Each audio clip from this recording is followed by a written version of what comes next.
নমস্কার বন্ধুরা, আমি এই মুহূর্তে রয়েছি 7 নম্বর জালপাই মনসা মেলাতে। এই মেলাটি হচ্ছে খুবই প্রাচীন মেলা, আর এই মেলার মনসা মা খুবই জাগ্রত। তো আমার পিছনে দেখতে পাচ্ছ, এই মেলার মূল আকর্ষণ থাকছে কয়েকশো নানান ধরনের মূর্তি।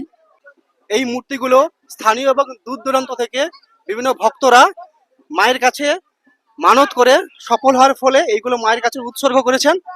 তো কারো হয়তো সন্তান লাভ করেননি, তিনি মায়ের কাছে মানত করে সন্তান লাভ করেছেন, তার জন্য বিভিন্ন ছেলে মেয়ের মূর্তি দিয়েছেন। আর কেউ তো বিবাহে সফল হয়েছেন, তার জন্য এই বর বউর মূর্তি দিয়েছেন বিবাহে সফল হয়ে। এছাড়া গৃহপালিত প্রাণীর ক্ষেত্রে উপকার পেয়েছেন, সেক্ষেত্রে বিভিন্ন প্রাণীও এখানে দান করেছেন।